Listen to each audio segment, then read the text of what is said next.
Hello guys and welcome back to the channel. Hope you're doing very well. Yes, today we're going to be watching something that's been requested a hell of a bunch. Everyone has requested this, they've suggested it, you've left a billion comments about it. I am now finally getting round to watching 1965's Help. It's a miracle.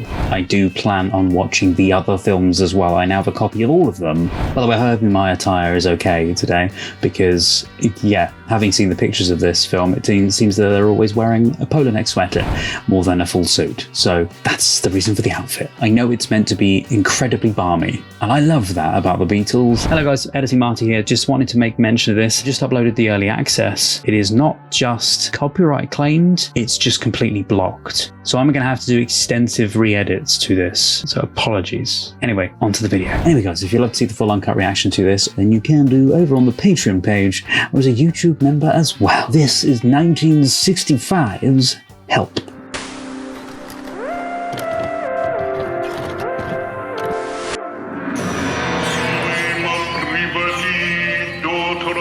Didn't think it was going to start so quickly. Whose name is the inaccessible, whose name is the black mother, mother of darkness. We turn our hearts to Kylie, drinker of blood. This is the Beatles, right? Drink! Hold! Hold? The ring! She's not wearing the sacrificial ring! Oh wait, is this going to be like a search for the ring? Where is the ring? Search her! Yes! There you go. It's the first single I had of theirs. Not when they first came out, but... Also interesting that I think this... We're seeing a projection of this on a wall or on a cloth, because you can see the material. Yeah. They're throwing darts at it? What? Because at first I thought it was some kind of time travel thing that they were gonna, or there was gonna be something from the past, and then the ring was gonna they're gonna have to try and find the ring over the years or something. Help me. I still remember the Bananarama cover of this as well. Help! No, wait. Sorry. 1, 2, 3, 4. Help me! I really like the shots in this video, by the way. Oh, shocking. Monstrous. Master, the necessary preparations for your immediate... Make the necessary preparations for my immediate departure. are made. At once without delay. Over the water. We must go. You ask of me, master. Obedience and love. This is so. Ame, This is so. That face. Has nobody looked on the wash basins? visit to England. In hand and already waiting. Without the ring, there will be no sacrifice. Without Okay, so this is meant to be at the same time as happening as the Beatles stuff, right? Nor me. This is so. Look at the street. The street reminds me so much of Open All Hours. Very British street looking as well. Why, don't like to. They expect it, don't they? Lovely lads and so natural. Oh, look at that. That's weird. Live next door to each other. Still the same as they was. What? Oh, that's so cool. What is their interior design? Just balmy as them. I love it. What is that? I like the seating area. It's very Thunderbirds. I like it. Cutting grass with fake teeth. Beano and Jimmy Olsen magazines is right. Someone's got hold of me finger. Are you trying to attract attention again? She's pulling us. Wait, is that the ring? Is that the ring they're after? Why was there a woman in the cupboard? She had me finger, you know. Stop trying to drag things down to your own level. It's immature, son. You know, I thought you was a sandwich. Till she went spare on me hand. Looks like one of those rings you get. The ones with like the ruby that you can... There was a sweet. So, the ring. I could not get it off, Swami. Oh, dear.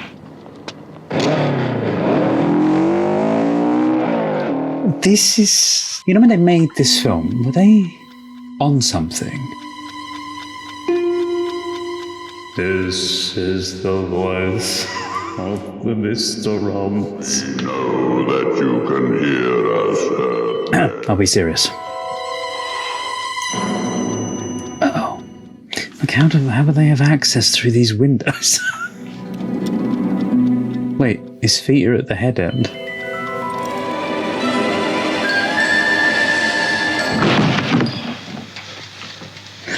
She stole my ring, she did. You've been messing about with me in my kit with a fishing rod. I wouldn't touch you with a plastic one. What are you doing on the floor? I'm tired. What are you doing on the floor? I actually quite like that little bed setup.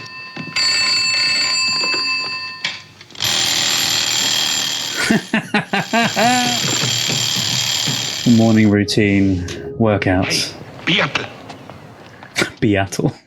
All of it pure gold. No, I hate them. It makes your fingers go green. It's not the Beatle with the ring, Aren't I? unfortunately. She likes him. You shall have fun. No, thanks. I'm rhythm guitar and mouth organ. Bond? This is a very Bond storyline, but Shilling? Shilling. Oh, shilling. we even got to pay for the meter. Oh, this is so... That's such a Bond villain gag as well, with the thumbtacks. What was it that first attracted you to me? Well, you're very polite, aren't you? This feels like a bunch of... and this is just a Bond film with the Beatles. I like it. I sat below me down a tree. Do you know... What are you doing? Posting a letter. What? This is so... It's barmy. Oh, is this a...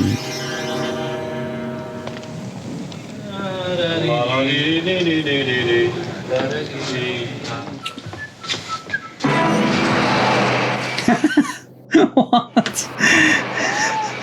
It's just... What? How would that... Why would that work like that?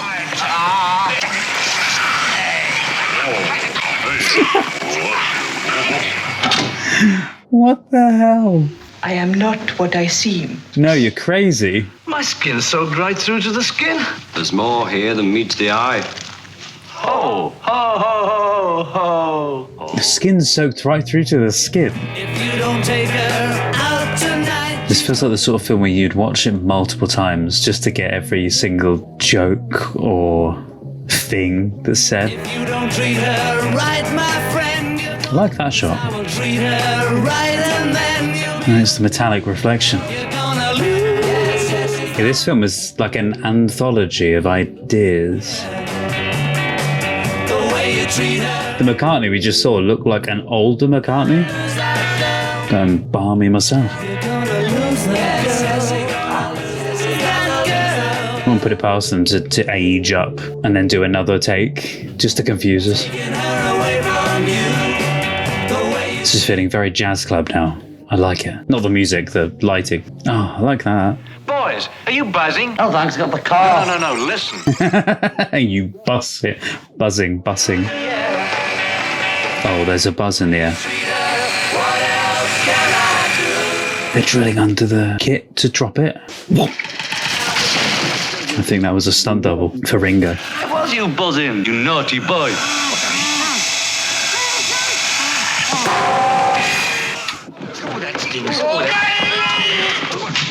Will you explain everything when the opportunity presents itself? Please flee. Okay.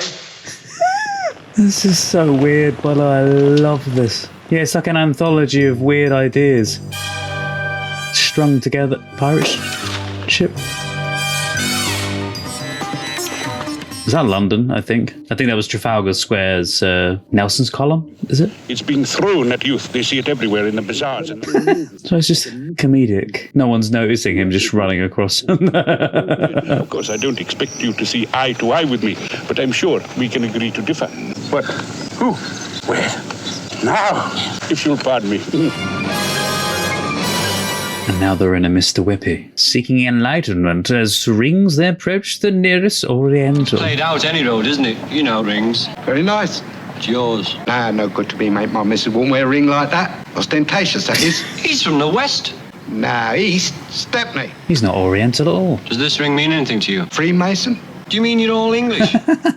What are unions for? Oh, wait a minute, I'll tell a lie. We have got one in there. Hey, Abdul. Yes, darling? A lad from the sunnier clime. Yeah, very nice he was, too. Oh, very nice, horse. He's like, he's probably from London, isn't he? I'll just go and ask him. Name's Michael Caine. Not many people know that. Doesn't the blood rush to your head, sir? Doesn't the blood rush to your stomach? See this ring, sir?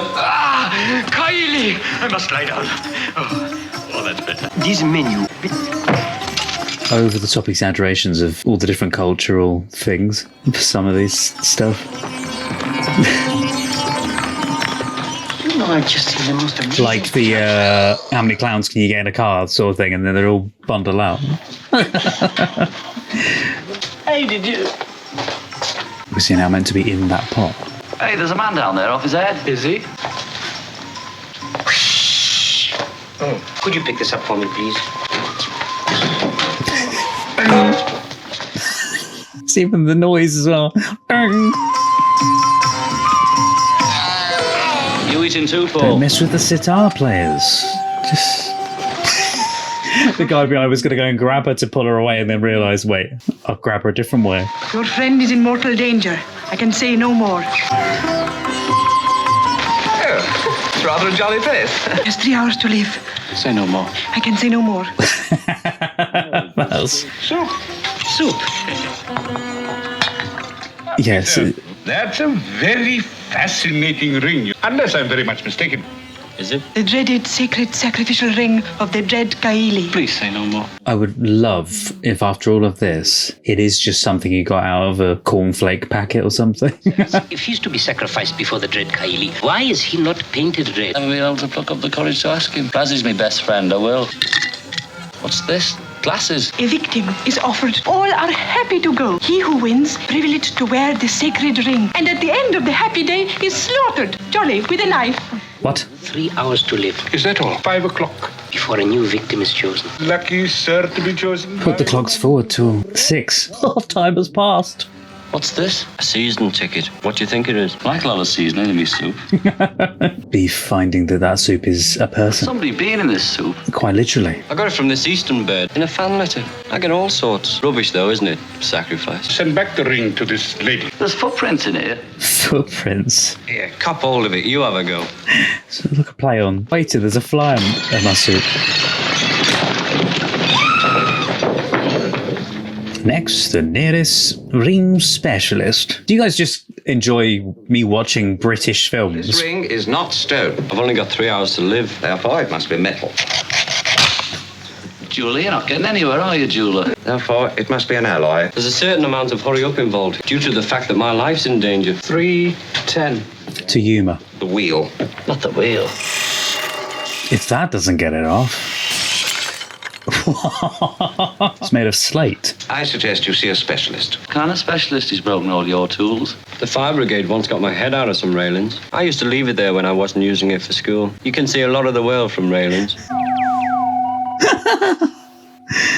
This is so weird. Like operations. Give you a sense of outlook, don't they? Oh, it won't work. Could work if the government would spend some more money. You're another failure, aren't you, scientist? The idea as I see it is that we expand the molecules and the ring grows bigger and it drops off. I like him. To be fair, I only know him from Willy Wonka. What's your electricity bill like? Sort of long counterfoil.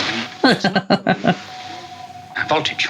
Voltage? And I know him from somewhere as well. Up, up, up, up. Are you sure I'm here? Was he in the first film? Yeah, he was in the first film, wasn't he, I think? He was the director of the music video with the woolly jumper. He's not asked. He's an idiot. Degree in woodwork, I ask you. 5, 4, come on. 3, 2, 1, go. I like to observe the correct procedure, you see. Thank me for it in the end. Scientist? You're getting nowhere, are you, scientist? That is all wrapped around you. All this American rig.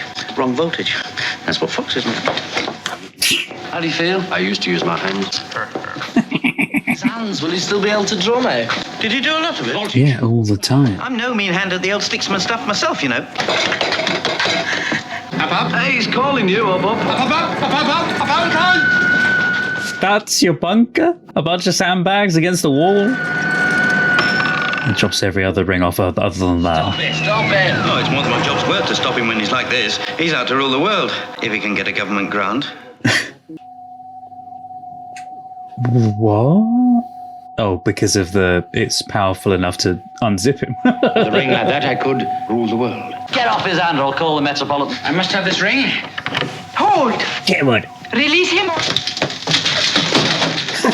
They destroyed the machine. Daddy being the local master of the hounds. That guy is going to set fire to something soon. They trust me. I should have been in vivisection. How do you know we can trust her? She's had your fingers before. That was a mistake. I can vouch for her. Get them! No, don't trust that plug. Bang. Yeah, It's the wrong plug. shorted it. His brain's draining. Here I stand, Well, talking of drains, can't go on each and every day. the cinematographer's done a beautiful job of framing things really nicely, like this shot. Hey, you've got to hide your man. Not like she just sat there waiting for them just to finish performing a song. Hey, you've got to hide your And the visual of him saying, hey, while they say it. The random farmer guy that lives in the house as well. I suppose he's meant to be a housekeeper? I'll see what you've done. We can put that away. I'm not having any of that. Until this moment, you were safe. My sister was chosen. Now my sister is safe and rises up. That was the tiniest gong. Death to him who wears the ring. Watch. This will make your finger shrink. Don't look. If you were brave, this would not be necessary. End of part 1. Intermission.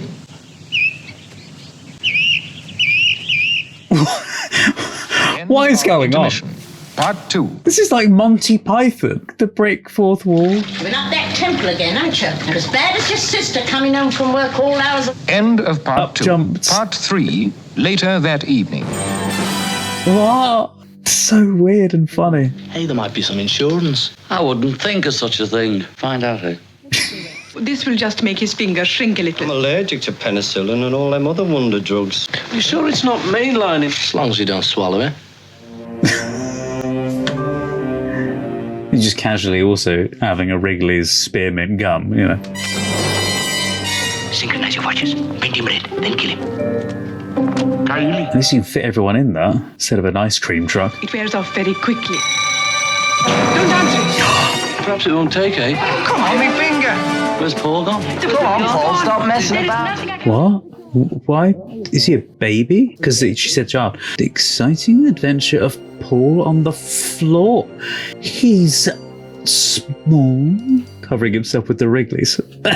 Hence the use of that. Don't look to right or left. They might take us for innocent bystanders. Oh, they're not going to think anything's weird about a record player on a pram to give off the baby sound. Genius, I suppose. Look out, they're coming through the door. He's coming through the door. Go, go. Door? There's doors. You're one of many. You had 4 doors. You went through the window. I didn't even open them! Also, you got to laugh with mini Paul, small Paul. He's wrecking my home. The trouser leg is just a curtain.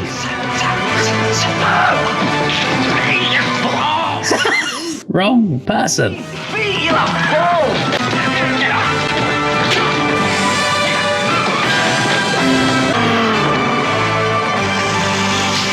Oh, what? The coffee.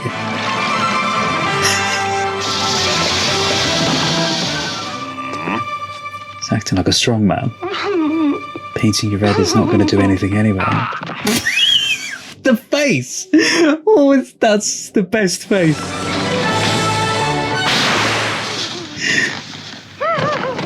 Oh, my goodness gosh. Withdraw. This drawer, bit done for now. Which one has the ring? You remember the one with the large Ned? No. Keep your hand up. The large nib. I get it off with me hands held up. In the name of science, I demand that ring. It's worth something, isn't it? Had to do all this myself, you know. Backward Britain, they call us on Wall Street. Come off. Paul, look what you've done. Oh no, well, I think the red is Paul that he's squished. Look! Oh, okay, that was... You're all red. We thought that was you. No, that's not me. What are you doing here? Get out. British, you see. Useless. I had a Luger, huh? Bless you. Remedies in your hands. They're like Tweedledum and Tweedledee. Harry and Marv British version. She's just on the tube. They all are. What? Yes, I don't understand a word. Meanwhile, seemingly safe in the sheltering Alps. I like this song. I think I'm gonna think it's today. Yeah. She's got a I think they went to the Alps just because Bond has a lot of Alps stuff in their films. That's a lovely shot. She don't care living with me. Where's your skis? And what the hell is Paul dressed like? She don't care. Looks like this. I don't know why she's riding so high. Ooh. Sure think twice she'll leave. Yeah, their videos are always so experimental. I think it's today. Oh, I like that. Using the pylons as music note paper. Yeah, ticket to ride. That was creative though, with the music paper. Don't know why she's riding so high. Sure things don't ride by me. Before she gets to say, sure to do right by me. Yeah, I love it. Just that they had no idea what to do, so they've just gone out and had fun and filmed it. She would never when I was around to ride, but she don't care. Yeah, I'm sorry if there's anything I've missed. My baby I just love their weird wackiness. baby don't care. Yeah, when I first saw those, I thought they were bikes, but they're not. They're like a single sled. There they are.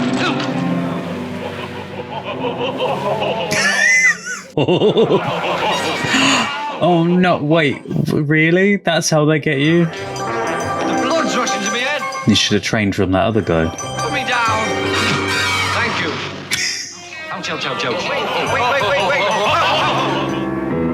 Wait. Disguise yourself as a snowman? No. Snot. Yeah, see, look, it's not heavy now. I've got it. No, I haven't got it. I'll kick the other one out. I am easing the fuse in now. You've put a bomb in one of those? Steady. I am steady. Now turn to the right and it locks. I am turning it to the right. It is locking. Pretending to be commentators instead. I am lifting it up. With it ticking. I am moving my left leg. Hurry up, leg. Oh, give it to me. Oh no. This is gonna go wrong. Remember, when the ice breaks, dive straight in. Oh, it's the right hand. Of course, it won't work. Thank you. Hey, it's a thingy. A fiendish thingy. Fiendish thingy. Useless. Cannot get the equipment. Oh no, it works. Excuse me, White Cliffs of Dover? Is that a reference to the guy that swam across the channel? Or was that an Olympic guy? I feel like that's a reference to something that I'm not entirely aware of, but... Wait. The snowmen remind me of a music... Is it the Paul McCartney music video? My blood group is... There's a Christmas music video, though, with people in that outfit.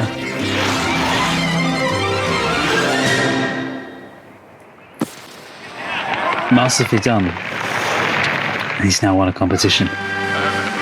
What? Is it meant to be the Olympics? Got the Olympics logo.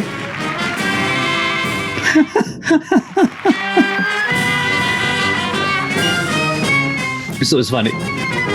I think there are symbols, as far as I remember, with gaps cut out of it. So it's quite funny that he's pretending to look like he's bit the symbol. If we gave away free tickets to the annual sacrifice and dinner dance, all this could be avoided. It's a very real problem.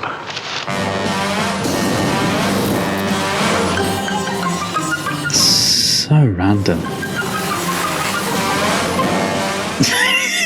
Yeah, it's just like they had loads of ideas and chucked them together. I love it though.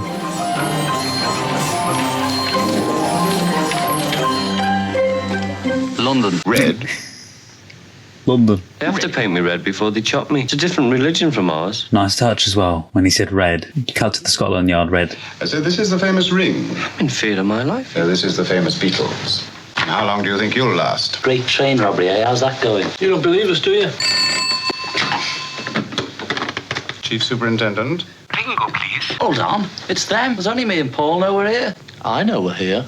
I'm a bit of a famous mimic in my own small way, James Cagney. Are they going to do ADR? Famous Ringo here, Gear Fab. What is it that I can do for you, as it were? Not a bit like Cagney. Don't sound like him at all. Go the window. And now they're going to make him. Go to the window. Sorry, but that's...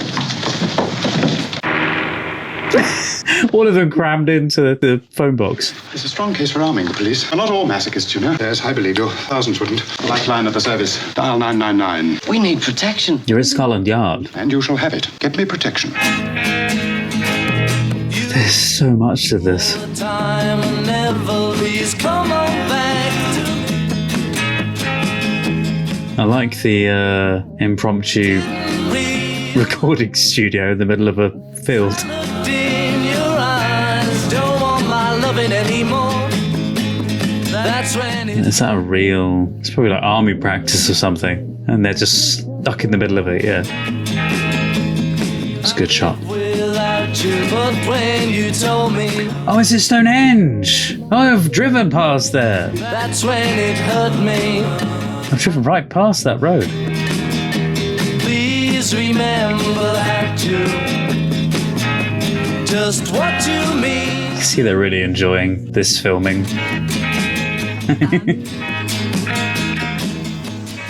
Hold fast. Sun ray to set. We are directly under. Listen.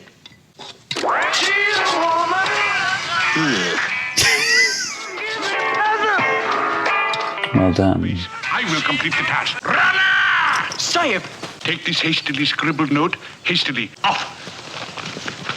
It's like the Dad's Army. The comedic run. That's a lovely painting of a shot. Stand by! This shall not pass. She don't see me cry. We said on the night before. To make it out as if they were there at that other place and not where they are there. So as if they're underneath them, but they're not. You were so sincere. By the way, this weather you see here, grim overcast stuff, that's like every day in the UK. It makes me wanna cry. Oh, great shot. Wish how they would have done that because the cameras back then were hugely heavy. Equal to exactly 1/1,000,000th of all the explosive exploded in 1 week of the Second World War. Yeah, because they think they're blowing up underneath the Beatles, but they're not. They're miles away. Oh, it's sort of not attached.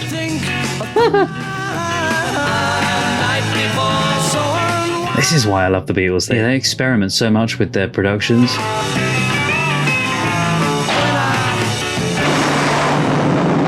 It's just looking from far away, yeah. There you go.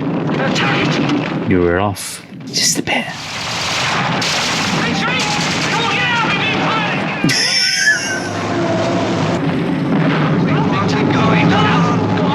Get up, Johnny. It's her.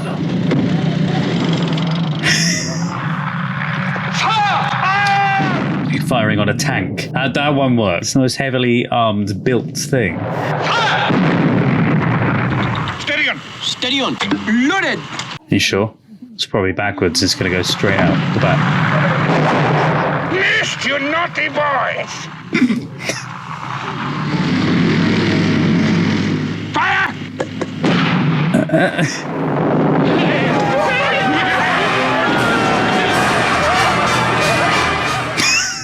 There must be somewhere in England where one can find sanctuary. Okay, so they did hide behind the a well-known palace, not place. Is that actually Buckingham Palace? Cop this, one hand. Ugly though, aren't they? Hands. You want to chuck one in? Get on. Discarding it. Like an old boot. Without even a backward glance. They're talking about your finger, you know. Will you just get over this drumstick for us? There's a good drummer in Manchester. Well, I don't just drum with it, do I? Well, what else then? Well, I use it, you know. Quite a good-looking fella, too. What? Me and Paul haven't seen you make any use of that. We're risking our lives to preserve a useless member. That bloke with Scott, I've always admired the way he went out into the snow for his mates. And again. Hey, Joe. Just hold this drumstick. It's just like having a tooth out. Cut. No! I think tea, don't you? They expect me to cut my finger off. The police are extended, giving the famous protection. The amount of tea bags. What's that? It's haunted, you know. Buckingham Palace is haunted. What? What's that? Coming through the wall. What is it? I don't look. It's only a hose. It's for you. Who is it? The gardener. It's the gardener. Oh, stick it out the window then. Oh, was it the guards? Yeah. Oh no. Must be their tea break. He just knocked out all the guards, the Queen's guards. Hands up. There goes my knighthood. Put your hand down. Oh no. I thought he was going to cut through the... You work for Scotland Yard and you fire like that? It's me, you fool. It looks like a laser. Yeah, they really are just as bad as the bad guys. It's a relativity cadenza. That should slow them down a bit. They are. Some of the bad guys, I know. Hurry up with the plug. I'll align the sights. Not the plug again. I think it is a laser. Oh no. Oh, I love that. A very well-known power station. The royal fuse has just blown. It was used in so much. It is a remontada commander. Bad machine. Using Doctor Who as well. Oh, just as simple as that. Hair dryer, I'll bet. She had one for Christmas. Bang. There followed one more fiendish attempt on poor Ringo's life. It's a band. I wouldn't be so sure, because one of them is an imposter, if not all of them. Wait, and now he's... 2 lagers and lime and 2 lagers and lime. just hid down there. Looks like it's me again. Who on? Well, you didn't miss your tonsils, did you? How do you know? Oh, why don't you chop it up, Pringle? Chop off your finger. You don't need it, do you? You're a rat underneath, aren't you? You can have a fine theft policy for There's so many jokes. They say it's because you're a Beatle. I'm always getting winked at these days. Oh, is it a... Yeah, I was going to say, is it a... Well, I was not thinking trapdoor, but... What? The budget that went into this film is insane. All of them. All the rungs have been neatly sewn in the middle. Sorry, Ringo. Window. There's a lion. Your famous Ringo is safe. No, he isn't. Wait, it's just occurred to me. It's Ringo with the ring. Was that the whole point? Was there like a little joke there with that? Also, it's a tiger, not a lion. Don't move. You heard what she said. Do you know Beethoven? That's really there in the room. Oh, they are. Knock over the pint. Wrong one. Good Lord, it's Roger, the famous Bengal man-eater who escaped from the London Zoo. Good Lord, so it famous is. Man-eater for 1 and 2. Good Lord. What?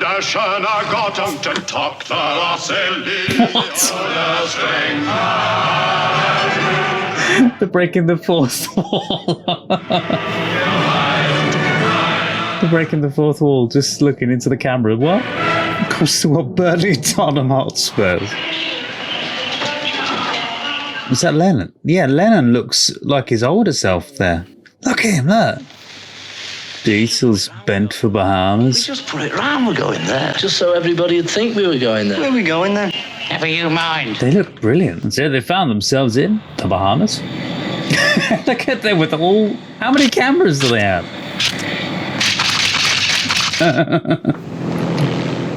You travelling in the Goodyear blimp? Find it funny that they're all taking photos of one another. Him.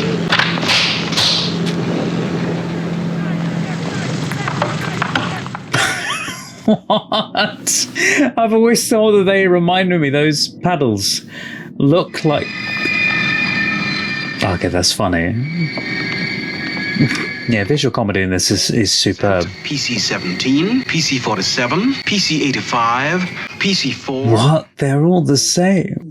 He's not noticed. I have got another girl. Oh, wait, that must have been tricky, putting the drums on the rocks like that. Ooh, love the tint. Someone's been playing with filters. Thick and thin. Somebody, I ain't no fool. Weirdly abstract. See, I try not to laugh. Wherever they filmed this part, by the way, Bahamas, I presume. So wherever it was beautiful. This is utter madness. Wait, there's a hidden thing in the rocks. I didn't notice her doing that at first. Whoa. Oh, we're back here at the beginning. Clang has had the whole temple transported here from the east. You needn't have bothered. Very nice of her, though, was. Keeps you busy, eh? Hey, do you know Clang? I'm his mother. He's a good boy. He's a very clean reference to the previous film if you've not seen it.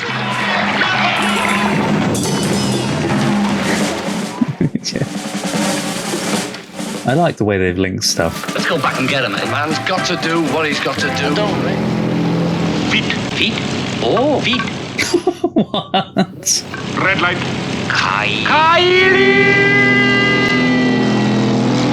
What? The things we hope to do in these heathen countries. There must be an easier way to set a trap. Yeah, to make them believe that he was running along. Passing this way to temple. Don't encourage him.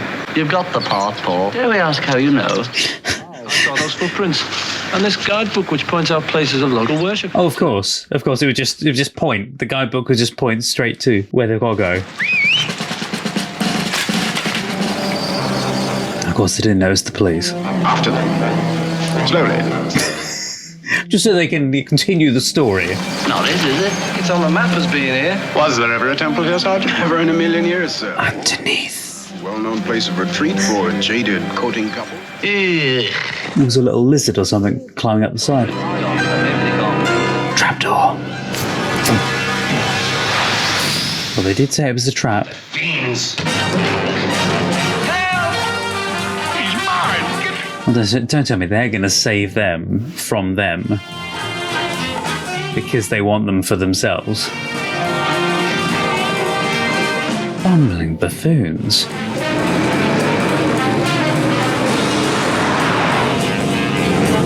There's one on the back. There's not the right one. Yeah, not very conspicuous. Hello. Come here, boy. Where's Tricks? I'll get him. Oh no, don't wreck the car. This should give him a headache. So you're going to wreck your car That's done it. He's gone. just to hurt him. Hello. Hang on a minute. You're going to get him out first. I seem to be having a slight difficulty. Just puncture the tyre. Stick something in it. Oh, that shot choice. Yes. Through the hubcap. I like the editing. Bingo. Bingo, Ringo. Thanks for the lift, sailor. Where did the thugs go, eh? They vanished into thin air. He's got a plan. Yes. Very famous plan. Got a plan, haven't you? Yes. Yeah, very famous plan. I've got a plan. We know. The very famous plan. Such a good film. He's wearing a mask, yeah. 'Twas a trap. Blast those Beatles.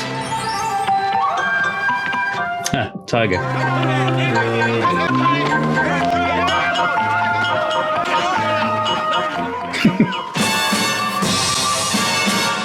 Da-da-da-da-da. Slightly off Bond themes. I'm liking this.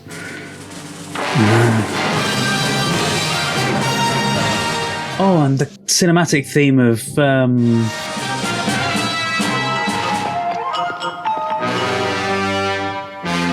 The Real Deal. Ringo! Ringo! Ringo! Ringo! Ringo! Oh, I like this. Insanely crazy camera angles. Little do they know he's a prisoner. All right, talk. We know he's a prisoner. Middle of the day with a the bloody little light. This is too good. I'm a perfect surgeon. Scalpel.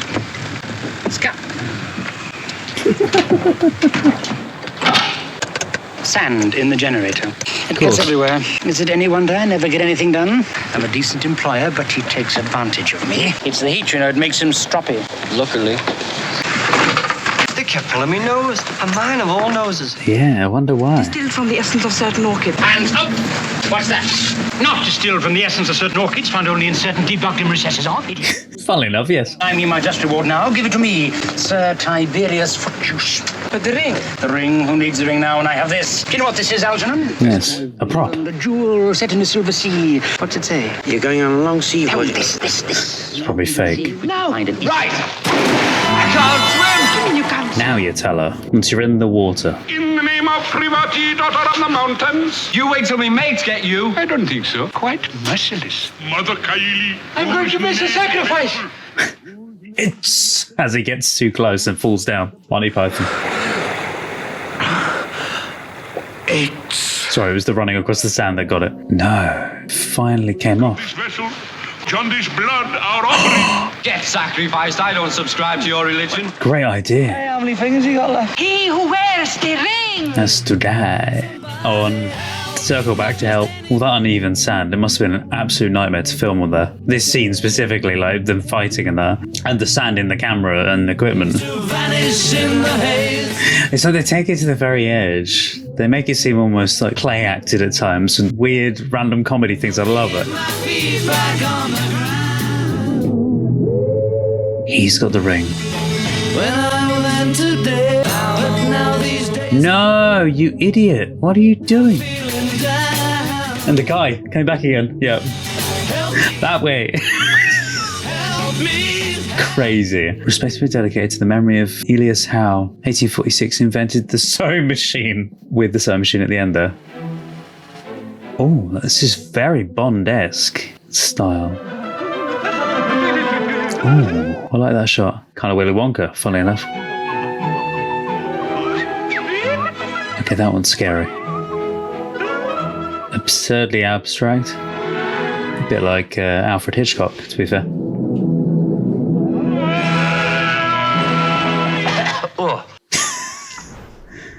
I didn't realise it was the restored version I was watching. Absolutely loved that. Thank you so much for requesting it. One of the weirdest, balmiest films I think I've seen, being so absurd, kind of abstract in some ways. And like one second, you'll have a really deep joke, like deep meaning to it. But then the next second, you'll have this weird reference to something or this off-the-wall joke that makes no sense. Them living in those 4 houses that were actually connected together. It was so, I don't know if abstract is the right word, but it was so off the wall and kooky, but in the best of ways. But the idea of this film, where the hell did that come from? Because Dick Lester slowly went up to us one at a time, punching us, saying it's going to be called Help. And we said, yeah, that's a great idea. We didn't want the Beatles to just make a color version of Hard Day's Night. In other words, no more another fictionized documentary. We couldn't show them in their private life, which would be the next logical extension to it, because that was by then certainly X-rated, or at least what X ratings were in those days. And that led to the idea for Help. It's basically a chase film, because I keep getting chased by all these lunatics, and my 3 pals saved me. Hello guys, Editing Marty here, just popping in to mention this very briefly, that it's quite funny that I left it until right now to release this video, because I made mention, and there's a heavy reliance on sort of Bond themes throughout this film. Well, funnily enough, it has just turned the birthday of Ian Fleming. I wanted to make mention that because as of recording this piece of video right now, it is currently his birthday. Having them as 4 bandmates that live together, but they live separately at the same time, supposedly to the outside world, but they all live together in one big, like, joint together home. Obviously the outside was 4 different houses, so they had to acquire the use of 4 different houses together as one. And then on the inside, that was a set meant to look like one big house with some weird things in there. Like there was fake grass. There was a guy who was tending to the fake grass with fake teeth. It was crazy. What was it, a vending machine that he put his arm into and then the woman tried stealing the ring from it? I think the relationship of the working class boys making it was something that we wanted to have some fun with. So we invented the house, which was an ordinary group of terrace houses from the outside, and the inside was a total lunacy of one room with grass in it and one with a pit for a bed. We wanted that sense of the public thinking, oh, they're just these good working class Liverpool lads trying to earn a living. A lot of the stuff that happened with Dick, and I think one of the things that the guys liked about Dick was his innovation. But he also got on well with all 4 of them and understood their sense of humour. And his sense of humour was pretty zany as well. You know, you could always fit little bits and pieces in. You could come up with an idea and he would slotted into the movie. If you want to know what the first scene of the film was that was shot, it was the random scene for them to film first, but I suppose they could have filmed it anywhere and at any time. It was the swimming pool scene. The very opening thing, right? The reason why, at first, when I saw that opening thing, the fact that we didn't even get like an intro card of, you know, the company that made the film, for instance, it just opened up with the film as it was. That kind of threw me off a little bit. I thought that was going to be years ago, and then, you know, the whole ring thing, that was going to have been passed down over centuries, and then somehow it ended up and landed with one of the Beatles. Turns out it was Ringo, which is funny that it was a ring for Ringo. It was a complete departure from what they'd done before, and I think that was because they wanted to act. And it's just nice to be sort of doing something like a film, which is a completely new thing for us, really. You know, we've only ever done one before this one. It's just good seeing rushes and seeing a film get together and seeing it sort of make itself, you know. No, there's a lot more happening in this. There's a story, you see. In the last one, it was just sort of documentary, but this is a real film almost. During the reaction, I made mention of what the ring reminded me of, didn't I? It reminded me of something that's like a lollipop on a ring. But when I researched it, I found out that they're called ring pops. And guess what I found the other day when I went to the shop? Ring pops. I didn't even know they still sold them. I was just wandering around the shop and I just happened to pass by and I looked at the sweets. Yeah, look at that. It's just a sweet that I wanted to try on camera because it reminds me, I just wanted to buy it because of the film, because I thought it would be quite funny. I haven't tried one of these, must be well over 20 years. Also, no, I've just realised it's not even going to fit my finger. When I had these before, they fit my finger. Obviously they're for kids, but okay, it kind of fits my pinky finger. Yeah, it just tastes like cola flavoured sweets. You know, like real cheap flavour, jelly mix type stuff. I found the ring. Could not believe it when I found it though. And it was incredibly cheap. This was 60p. Would have been a lot cheaper back in the day though. I had an interview. I think at the end of the interview they said they'd like me to do it. So I was amazed, and I didn't really have a clue what it meant actually, because we'd been away in America. We didn't know what had been happening in England. So we returned from New York to find photographs of these lads with soup dish haircuts. I was very shy and only got to know the ripening significance as that time went on. Okay, this is cool. So I have yet to see the film that they're actually making reference to, but this is only to promotional material about Psycho from 1960. Okay, yes, I have yet to see Psycho. I know. It says one of the original movie taglines for this was, "Please do not reveal the beginning of this movie to your friends. They'd never believe it anyway." This is a spoof of the tagline from Sir Alfred Hitchcock's Psycho, which implored its audience, "Please do not reveal the ending of this movie to your friends." It's the only one we have. I used to get lots of letters from girls all over the world, really, asking for pieces of hair. And because I used to cut it I used to save the pieces and I used to sort of put them in an envelope and then give it to the production. They used to send it off for me. I've got a piece of John Lennon's hair still. Didn't realise I'd kept it. I got a book with Spanner in the Works with a piece of his hair, and he said, "To Betty with hair." There were so many points where the story did bleed into one another, like throughout the different ideas, because to me, it felt very much like, you know, when you see a sketch program and you can see the different ideas that go into it, and none of it tends to be linked in any kind of way. A bit like I said in Monty Python, that's one of the reasons I was mentioning it. Kind of reminded me a bit of in Monty Python, where you've got all these different stories going along, but obviously none of it is joined together. And that kind of reminded me of how this film was, except there was a through line. There was that, you know, the ring and them trying to get the ring back that was completely crazy. But each little scene was like a random idea they had come up with. That's how the film felt to me, but in the best of ways.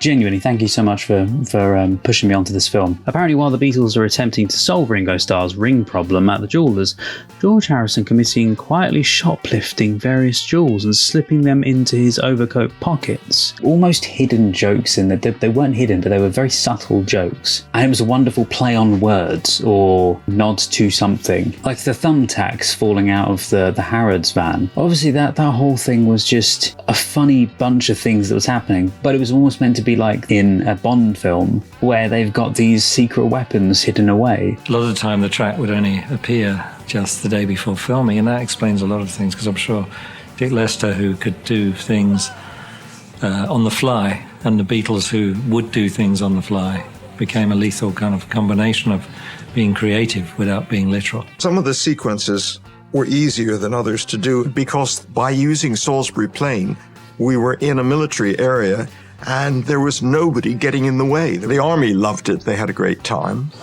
It was freezing. And also they utilised the very wide camera angles. That was one of the moments I don't feel like I put enough love into that moment. They had grown accustomed to the filming process. They were experimenting a lot more. And I do believe they experiment even more. Whether it's the next film or the film after that, they experiment even more with things and they get even more wacky.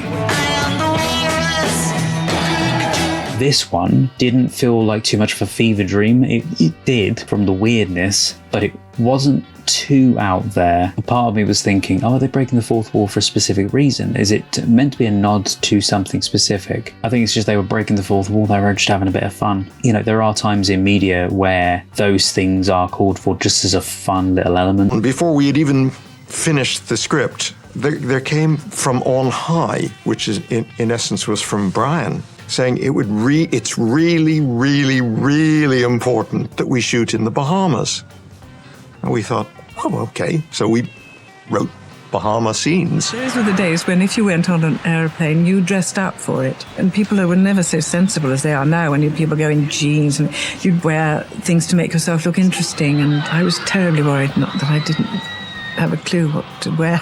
So I read something about the making of this film, and this next piece of trivia kind of adds to that, about the fact that the Beatles in this aren't as sprightly and like quirky as they were in the first film.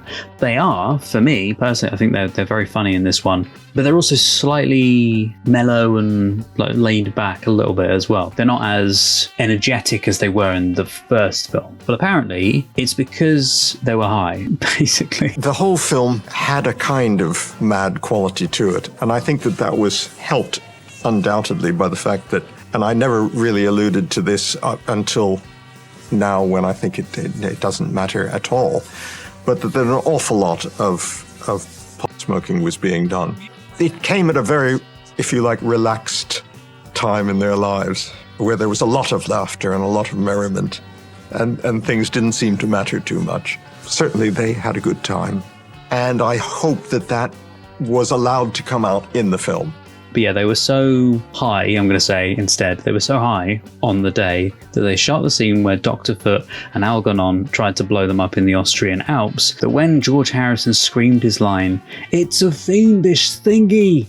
Run, Ringo!"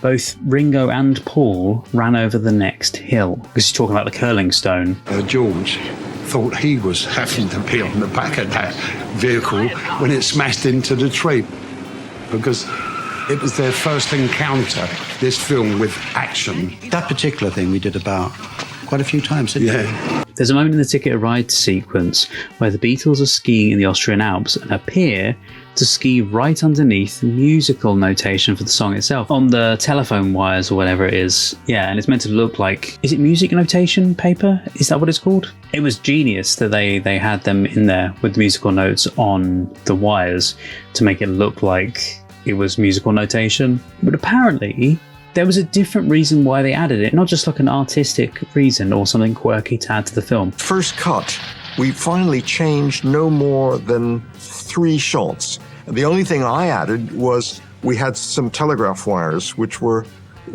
ugly, and I thought, well, we can't get rid of them because this was before any electronic means of painting something out. So we just came up with the idea of putting the notes from the song on it.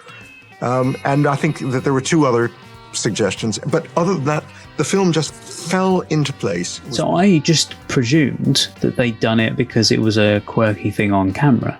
and that was the reason they chose that shot to have those at the top like that. Genius idea though to change it like that. I mean, to be fair, I'm sure there's some other way they could have either shot in a different location or panned the camera down a bit to not include them. Do you know what I mean? They didn't have to include them. So I made mention when the guy came up in the film itself, but the guy who went down diving was actually one of the Beatles roadies, I believe they're called, and his name is Mal Evans.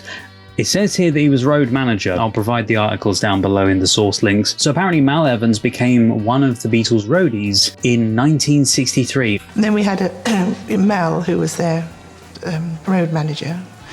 We saw him swimming towards us. That's the scene where he comes out of the sea. As the cross-channel swimmer, which is wonderful, actually.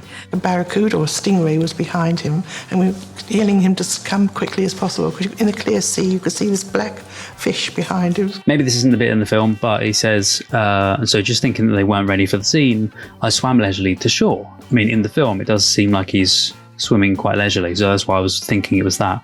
But it says, not knowing at the time that apparently there was a huge stingray chasing me. Anyway, safely standing with the crew back on the beach, Mal spotted the giant fish, which in his estimation was more than 15 feet long. But his hair-raising experience didn't end there. In mid-March, Lester's production shifted a continent away to Austria, where Mal reprised his role. Okay, so does that mean they filmed in Austria for the snow scenes? As with the Bahamas, what should have been a simple cameo appearance turned into something more harrowing. This is the bit I read about. Beatles press officer Tony Barrow would never forget the sight of Mal clad in only a bathing suit against the bitter cold. Poor Mal must have been absolutely frozen. Yeah, apparently not only just cap and goggles, but he also had a very thick layer of grease to protect him from the cold. Everyone was a bit concerned that he would freeze to death before the scene was over. Yeah, apparently the scene had to be shot. This is the scene in the snowy area. It had to be shot 3 times. He said, because I was so cold, I just could not speak. Going down again and coming back up, I spoke my lines, but on submerging again, could not stay down and kept popping to the surface. See, personally, you don't see him very much. You just see him pop up, say his lines, and then go back down under the water, and you see like a close-up and then a slightly further away shot. So surely they could have got the further away shot, and then they could always have just cut, because they cut to the close-up anyway, do you know what I mean? Then once they were shooting the other parts, they could have just got him out of the water, because they're going to be cutting back and forth anyway. In the early 60s, that spirit of I can do anything if I want to do it was absolutely endemic. Oh, I didn't know this bit. Apparently, at this point, when he kept popping back up to the surface, someone had the bright idea of putting a large weight in the bottom of the hole for me to hang on to. I mean, to be fair, because I thought, when I first read this, I thought it was that they gave him a large weight to put on him. I was thinking, that's a bad idea. Don't be doing that in the cold weather, because if he, loses consciousness or something, and he's not able to, float back to the surface, he's gonna, freeze. But no, he was on the bottom of the hole. He had specific instructions from the director, though, to stay down as long as you can so we can finish the shot. Being a real trooper, after I said my lines, I submerged, took hold of the weight, and stayed down holding my breath. This is the bit. That's where he stayed, holding out as long as he possibly could. Unbeknownst to Mal, the director had been shouting with increasing desperation, "You can come up now, Mal, come up now." Meanwhile, the roadie was nestled below the surface, pushing himself to the limit in order to land the scene. Finally, self-preservation brought him up for air. Wrapped in a towel, he said, "I walked in my bare feet about 400 yards to the local police station, while the whole crew stood up and cheered. I spent 2 hours in the hottest bath with a bottle of rum, thawing out. It was pins and needles from head to toe, but the cheers and clapping made it all worthwhile." Who's going to be mad enough, up in the Austrian Alps in the middle of winter, right, to get into this ice cold water, right, at 6 o'clock in the morning, right, with a pair of swimming trunks on, right? Hey, Mal, do you fancy a gig? And he could, it was like it was dangerous. Hypothermia, they just covered him in so much grease and whatever. Apparently, the Beatles producer Sir George Martin joined the Beatles in the Alps for a skiing vacation while they filmed there, but hardly got to enjoy it because he broke his ankle on the first day that he was there. Also, while Martin provided the instrumental soundtrack for A Hard Day's Night, he and director Richard Lester hadn't gotten along. Oh, I didn't know that. And Lester chose Ken Thorne for this movie's instrumental score. In Martin's own words, I was included out. I was included out. That's not correct English. I was included out. No, I was excluded. It's obviously the way he said it. Yeah, that also reminds me though. I remember seeing comments when I was watching Hard Day's Night. You said Help was the same director, Richard Lester. And obviously it was ages ago when I watched that, and I'm really hoping that you guys are going to be able to see this and that YouTube pushes it out to everybody, because lately it's a nightmare and it doesn't seem to like pushing the videos out to the people that actually want to see them. And then they go, wait, you did that video? Ah, YouTube never showed it to me. Great. Anyway, if you do see this, hi. And if you haven't seen it already, I've done the Hard Day's Night video already, and I have already watched the next film, Magical Mystery Tour. That is one hell of a barmy film. They were definitely on stuff when they made that film, but it's so fun. I have still yet to watch Yellow Submarine, but I will do that at some point. Apparently the Beatles were dissatisfied with this movie because they said that they felt like extras in their own movie. Wait, what? I think one of the original titles for this film was 8 Arms to Hold You. Was that because of the statue, the temple statue that they also had in the water at the end? Is that a statue of one of the gods? The Hindu god? And they've got 8 arms as far as I remember, which is the Kali apparently. We had a sequence at the end with the idol, which was assembled in pieces small enough that it would fit into a British Airways cargo plane. And we had it on floats with exploding charges that would release it so that it was supposed to, the 4 floats, very heavy, I think they were oil drums or something like that, so would have it rise to the surface at the precise moment. The idol hasn't come up yet, as a matter of fact. No, yeah. Well, we'll wait and see if it pops up out of the sea, and if the scene goes well. What is you're really on standby status today? Yeah, well, as soon as they've finished this shot, then, we'll be ready to do something else. We've all forgotten about how difficult it was or how hard it was sort of standing around the set all day. You forget about things like that. Being an impatient person, as I am, we said, well, it won't rise, don't worry about it, just stick it there and put some red paint around it and we'll have to live with it, which tearfully the man that was responsible for doing it admitted defeat. My favourite scene, I think, in this, I could be wrong, there might be another favourite scene in it that I go, oh my word, that is a favourite. But my most favourite scene, I think, has to be Small Paul. I love that. Yeah, so going back to the title thing, apparently 8 Arms to Hold was, I think, the title of the movie originally. Because it says here, Help was such a late decision for the title that when Capitol Records first released the single Ticket to Ride and Yes It Is, as like an A-side, B-side, the A-side was credited as being from the movie 8 Arms to Hold You, although no one really liked it that much, and by the time the movie was edited, it didn't really fit the storyline anymore. John Lennon had written the song Help around the same time, and it suited the movie's theme very well, so it became the title song, which, yeah, Help does make more sense. David Watkin, who photographed it, and it was his first color film, he was more willing than any cameraman I have ever worked with before or since to take a gamble and hope that the laboratory will get him out of trouble. One of the things that I had experimented with was using reflected light, which in those days was not the custom. Other people had tried it before me at a time when film stock was slower, needed more light. And so it was regarded as a kind of extravagant way. Nobody did it. And David would say, do it. It might work. And sometimes it did. And that willingness to push the look of film was quite wonderful. When he was lighting, we had all these sheets on lines, so to give the reflected light to the artists, and we used to have to clamber through the sheets to get to them to do their hair or makeup, whatever it was, But it was the bill, I think, was quite expensive for the laundry. You know the scene in what's meant to be Buckingham Palace, which, by the way, I do have a note on, and I make mention of it in the video itself because I found this piece of information out, but it's Cliveden House in Taplow, Berkshire, and Paul McCartney actually went back to the place in November 2022. But yeah, when they were filming there though, you know the bit where they throw the hose out of the window and the Queen's Guard are down below and they get knocked out? But apparently, when all the guards kept falling down, they were in utter hysterics, laughing, and it made the scene take almost a day to film, which is fantastic.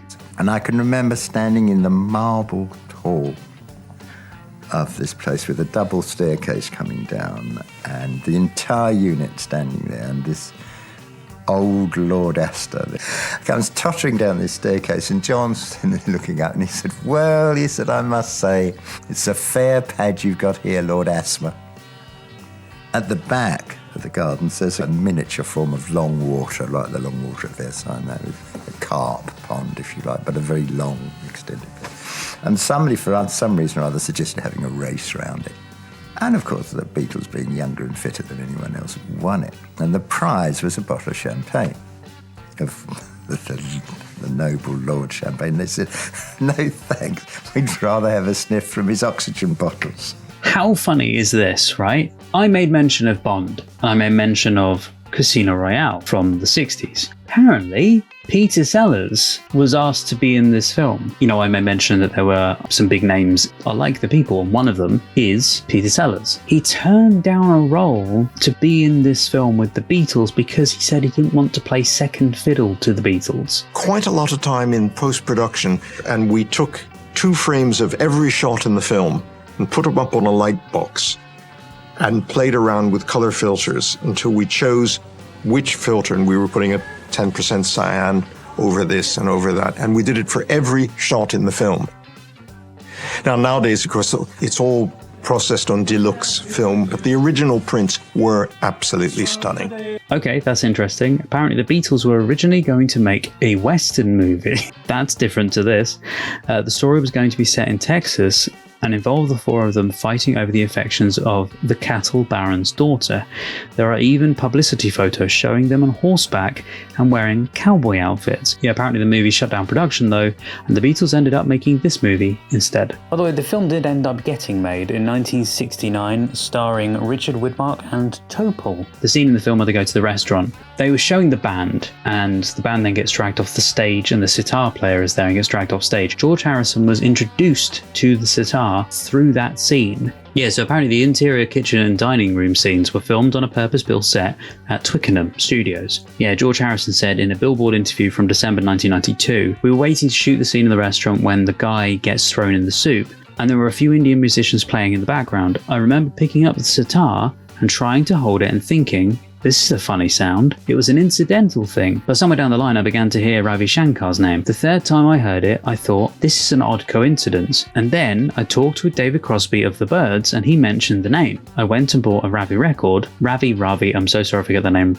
incorrect, pronunciation of it. He said I put it on and it hit a certain spot that I just couldn't explain, but it seemed very familiar to me. The only way I could describe it was, my intellect didn't know what was going on, and yet this other part of me identified with it. It just called on me. A few months elapsed, and then I met this guy from the Asian Music Circle organization who said, oh, Ravi Shankar's gonna come to my house for dinner.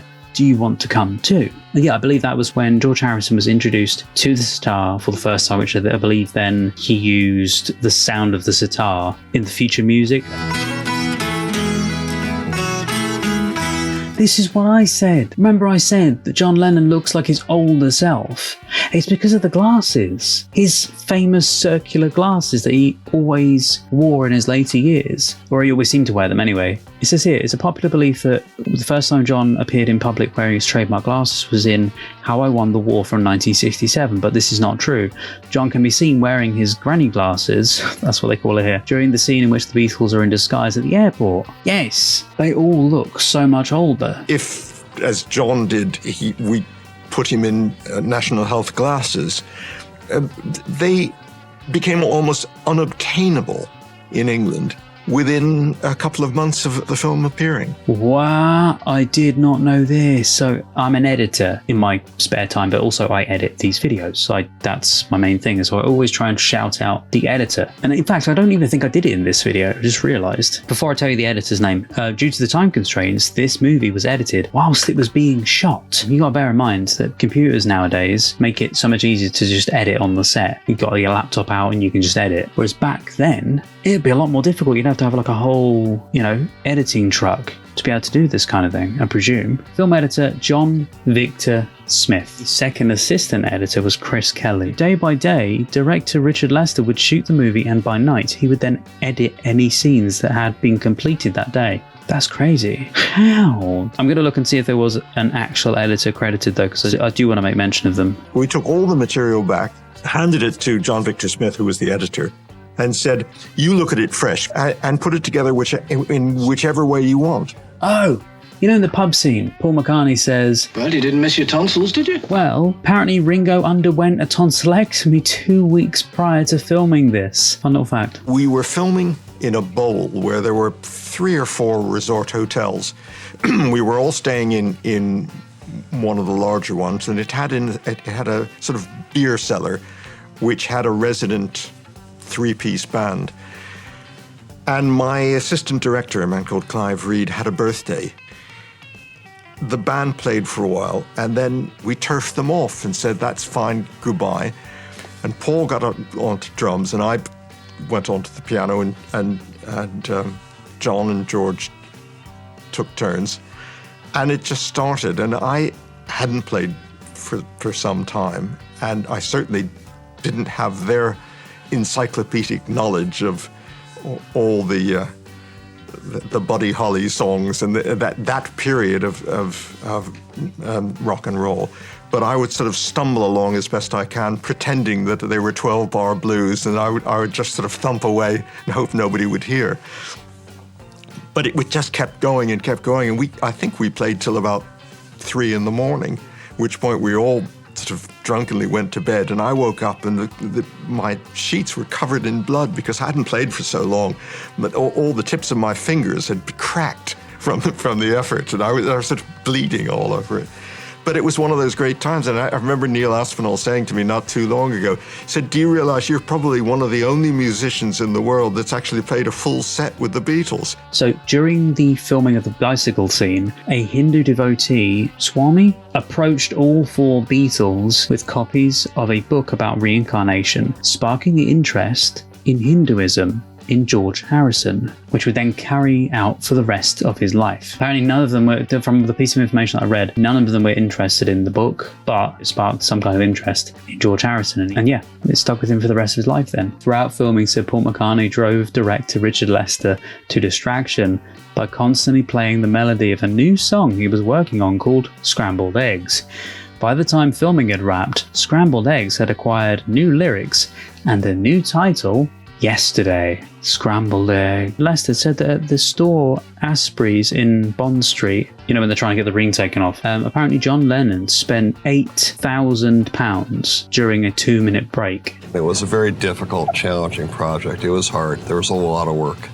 And every time we turned another corner, we found more obstacles in the film. Just the amount of dirt and noise that we had to deal with was astronomical. It's just like someone dragged film through sand or dirt, and we get the end product. Step 1 is we wind through the material to find out what kind of physical condition the material is in. Then we go through and re-repair all the repairs. We take them apart, we put them back together. The splices that are coming apart due to dryness, we re-splice them. They age over time, just like the film.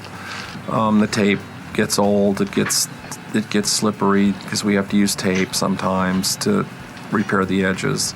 One of the things that happens to the splices is over periods of time they get dry and they have to be remade because they'll pop, they'll break.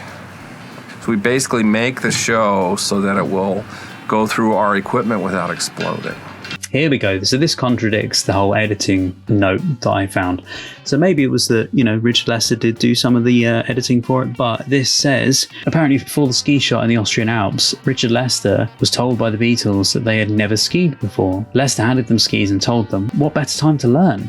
Find a hill and practice. Lester said in a later interview, we set cameras to follow them around, then gave those tapes to the editor to create parts of the Ticket to Ride scene, which is also why you see the Beatles falling off, etc. I said to them, have you ever skied? None of them had.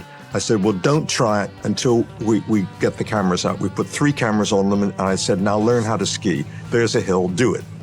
And we just filmed everything that happened, and it all happened for real. And if something was particularly good, we would just slightly embellish it. When John Lennon and Ringo Starr are walking down the sidewalk before Ringo posts his letter, they are reciting the first stanza of John's poem, I Sat Belonely, from John's In His Own Right. I sat belonely down a tree, humble, fat and small. A little lady sing to me. I couldn't see it all. Yes, so when I was looking up information about this film, they had a real tiger on set. It was a cub tiger, but they had a real tiger on set. It was about 10 months old, the cub tiger, but they also had several inches of glass separating both him, as in Ringo, and the tiger. That's still scary. Dick Lester said, well, you can double for the good-looking one, Paul McCartney. But first of all, he says, can you wrestle with a tiger? The set is actually divided by a sheet of very thick, inch-thick armoured glass. Right, so that there's that much glass between Ringo and the tiger. Oh, so apparently, Ringo Starr exclaims in the film, I can't swim. Apparently he couldn't actually swim. Off the boat, into the water. Oh gosh, what I recall is thinking I was going to die. I'm not a very good swimmer, and no one had foreseen. Of course, when you jump in, you go down quite a lot. That dive was a stuntman would quail, let alone anybody else, 25 feet down into the water. What happened was that when we dived down, the cape that I was wearing came over and made a complete ceiling. I hate those black rubber things. Unfortunately, the cape sort of blew over her head. Poor Eleanor must have been a bit scared. And Ringo, I think he was brilliant because he didn't swim. I said, why didn't you say?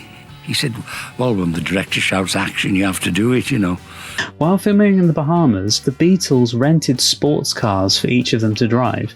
According to various stories, they drove to a rock quarry and began having races and smashing into each other for fun. There is filmed evidence of this fact. It says in the theatrical trailer there are excerpts of the Beatles driving around in the quarry, mixed with the footage. It's great fun. We have a great laugh, don't we, fellas? Yes, we do, Yes, George. we Yeah, it's a great episode, as George said, for getting up in the morning. We hate getting up, Especially when you go to bed about 3 in the morning, it's very difficult to get up at 6. It's 6 o'clock, somebody dragging me out of bed. You see, we're night owls, folks. You might have noticed.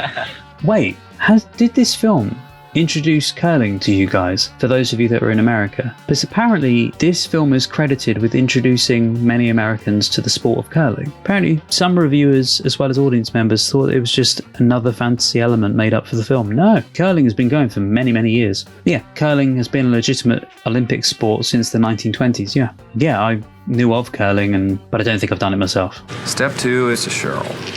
Cheryl times it for the first trial. A color timer is establishing a light point for the printers for each scene, shot by shot, so that the color flows smoothly throughout a movie and nothing stands out or blinks out at you. Color timing is known as grading, by the way, in England.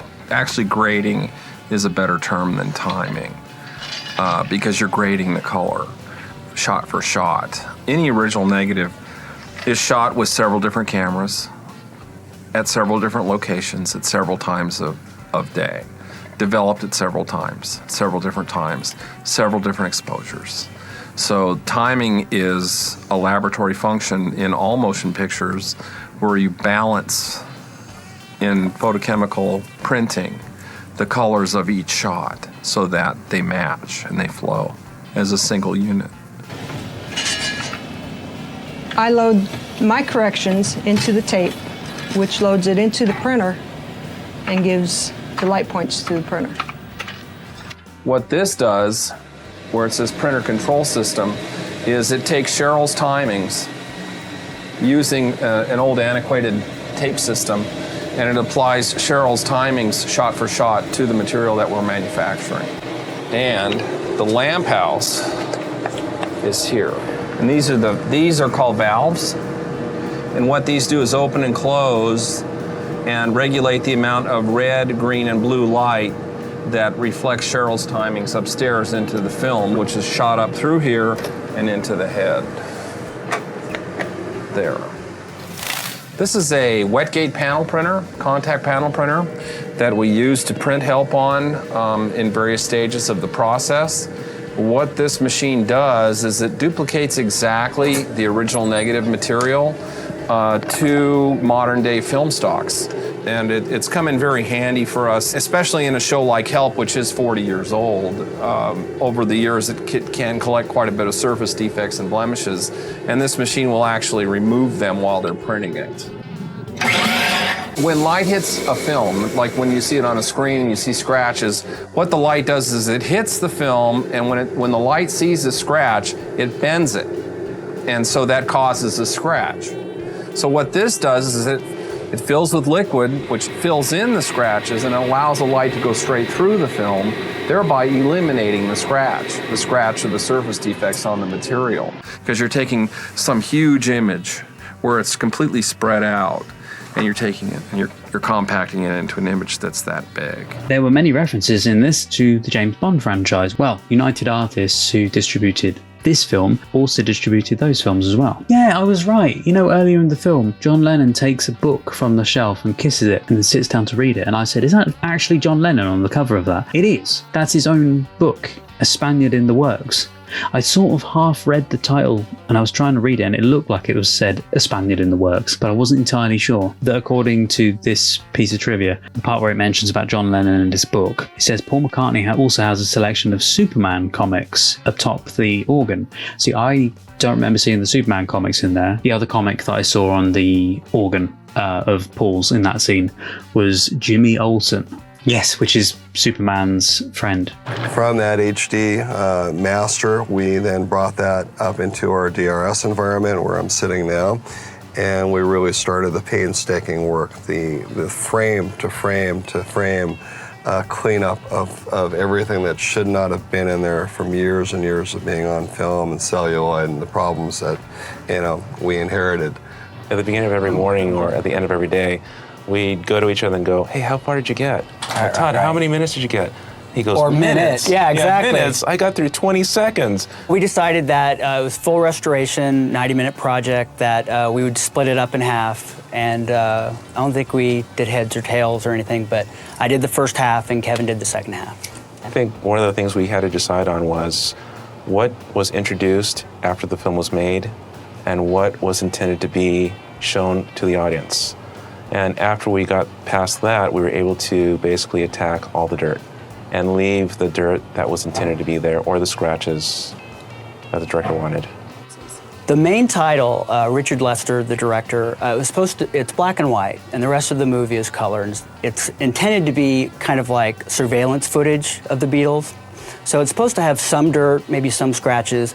So it was kind of tricky to decide how much dirt to take away. And another thing was it was projected onto a screen, and the screen had imperfections on it too. So we had to decide, well, that's part of the screen, we can't take that out. That has to stay there. This before and after, and I'm tweaking my autofilter adjustments and parameters of how aggressive I want to attack it. There's a fine line between pushing it too far and not pushing it far enough. So if I go too far, then you might see part of John's nose disappear, or if you don't push it far enough, there'll be more pieces of dirt. So there's a delicate balance there. A lot of the problems we ran into were just the mass amounts of flurries across faces. So we had to attack each and one of those one by one, which is an extreme task for anyone. Let's say that there's 24 frames in a second. Okay, there's 1,440 frames in a minute. And that's what people see. So it's almost like one snapshot. One picture that someone takes, that is one frame. In a 2014 interview, Eleanor Bron recalled that when she and the Beatles alighted from their plane in the Bahamas, the first thing that she heard was what she thought was an enormous flock of starlings. Turns out it was in fact the screaming of thousands of the band's teenage fans. And Clive said, I can tell by the noise, because they couldn't go anywhere in those days without screaming crowds. And Clive would know by the number of decibels exactly where they were. It was the most terrible kind of high-pitched screaming, and I couldn't believe I didn't know what it was, and I looked and there were these row upon row on all the tops of the buildings, and anywhere that there was any purchase to be had were these girls screaming. And it was extraordinary. Once we get the movie into the box, into the computer, we scene by scene try to work on the whites, the blacks, try to keep the blacks black, not too lifted, too milky, get the contrast just right, which is, the difference from brightness to darkness, get a nice balance, get the skin tone just right, the saturation, which is the overall color value, how much color you have in the scene. This scene's a little bit flat. There's some color inaccuracies within the shots, possibly due to fading of the element over time. So I'll increase the contrast and you'll see, and it actually gets richer as you increase contrast. You can see that, you actually feel like you can see into the element as opposed to see like a haze, and that's the difference. So it's pretty dramatic when you do that. I also have window capability where, say we want to see, who's over here? Is that Paul? We want to get Paul dug out of this hole he's in over here. I can put him in a window and I can isolate that area. And I can work inside or outside of these windows. I have multiple windows I can use for different areas. So as you can see, now we can see Paul's in the shot, where probably here it's kind of hard to see. So if we want to try to save the definition in the clouds, we can do that with the grad. Just to hold this guy out. You sort of feel privileged working on a movie like this, something that's going to go on and go down in history. I mean, people will be watching this for years to come, and to know you had a part in that, it feels pretty good. I've been a Beatles fan since my parents dragged me off to Shea Stadium in the early '60s, and was exposed to Beatlemania. And then sort of growing up with him on the Ed Sullivan Show. And, my family used to sing Beatles songs growing up as a kid all the time. And it was just a wonderful, happy experience in our house to listen to Beatles music. And to fast forward into my career a few years later, to be able to work on the restoration of one of the two movies that they did, was just a great experience for us. To see it from the beginning, when it first came to us, and where it is now, it was a good feeling. What is a labor of love for me, it becomes a labor of love for them, because if I have passion in a project, it's catching, and it has been a passion for me.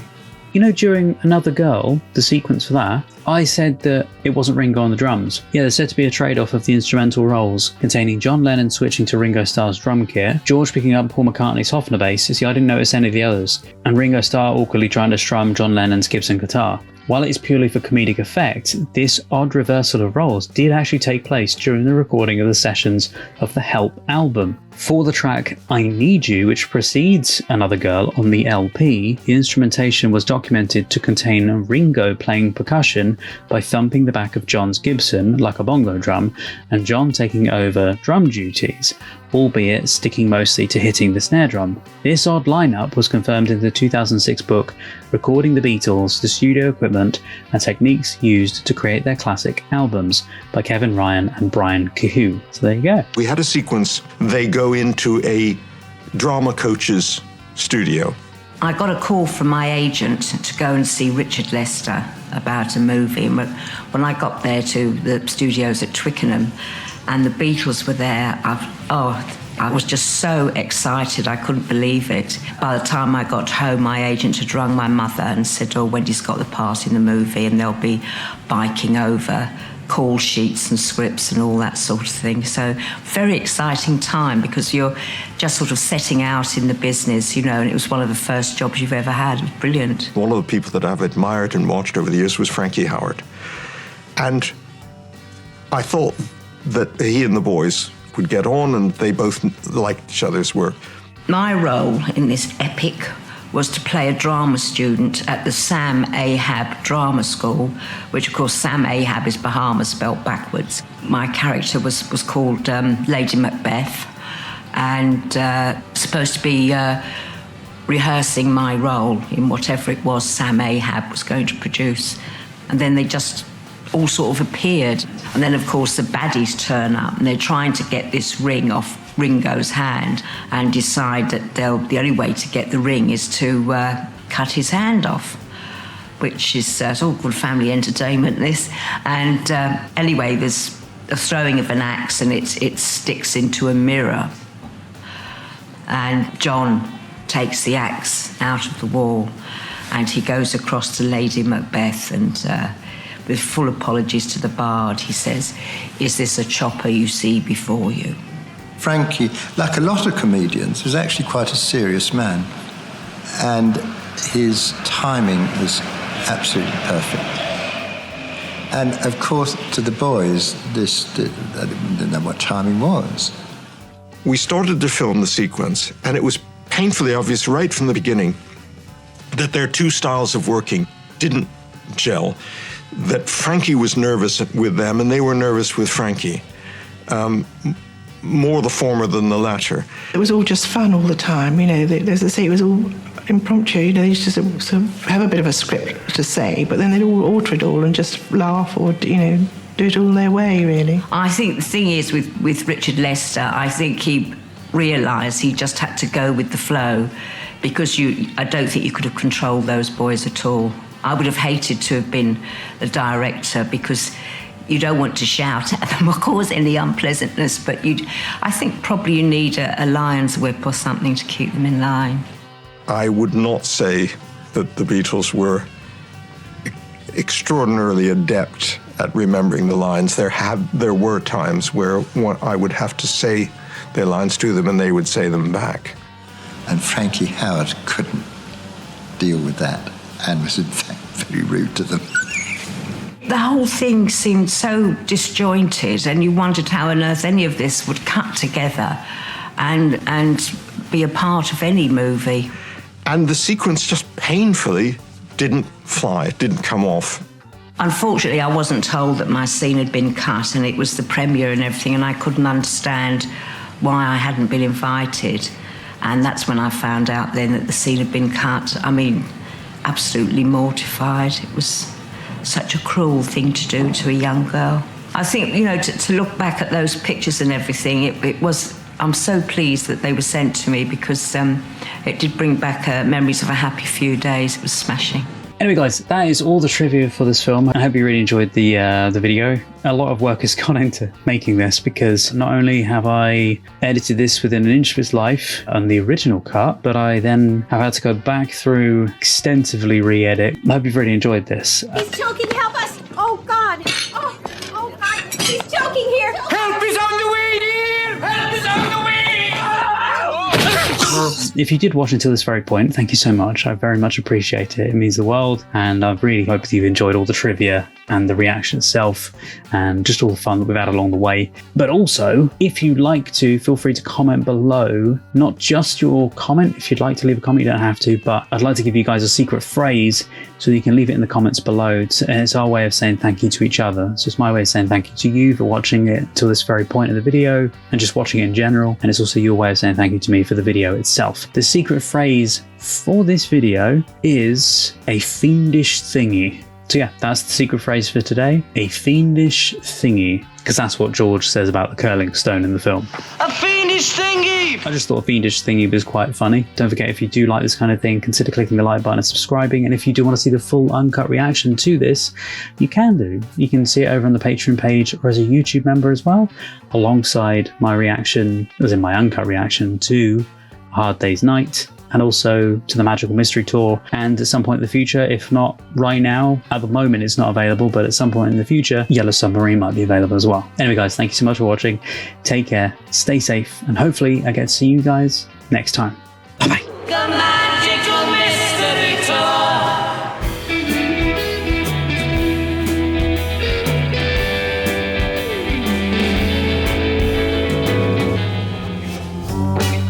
If you're still here to the very end, then thank you so much, and also a huge thank you to my wonderful patrons. Roger C. Griffith, Douglas Collier, Terry V, Miggy Love, Chris Holmes, Jojo, Thomas Masters, Shoehorn1234, Res, Patrick Durr, Andrew Blount, Carlos, Marla Mize, Rob, Chandra Blair, Scott, Paul Zawicki, Randy, Kirsten, Juan Pablo Camero, JL, Maggie, Freya Alexandra, Milo, Miranda, Edna, Gina Aman, Tess Avaland, Olivia, Maria Stoicheva, Neno, Megan Janoviak, Rainy Tomo, Strawberry Tree, Kirsten Bailey, Boobly Boo, Louise Vanderhoven, Aubrey Terry, Wraithist, Heidi Steele, City D, Bumblebee, Joshua, Jesse, Rena Burra, Meet, Lolita Verbakovskia, Eli, Holly Jeffries, Alenka Hafner, HM Garth, Chloe Grover, Neb, Kyle Baker, Abby Barker, Tom Tattershall, Kristen Olds, Tilly Chum, Laura Hutchison, Tara M. Wilcoxon, Sazzy Nation, Ferdinand Pitchard, Jim McKay, Sphere, Mel Days, Fran in the Pen, BG, Tara, Rags and Muffins, Nameless Human Being, Deb, Philippa Chapman, Emily, Panda, David Wayne Fox, Jessica Asakovich, Sue Pro, Naja and Workshop, Mike Tunnicliffe, Wolfgang Wolf, Lee, Harvey, Anka May, Aninia, Evan G, Violet Aurora, Pamela Chandler Rash, Scott Howard, Joshua, Robert Williams, Steve Webster, Amanda, Lipaz, Jamie Dodds, King, Happy Go Lucky, Caitlin, Analytical Guy, Maria Torres, Cliff Adams, Jonathan, Dirk,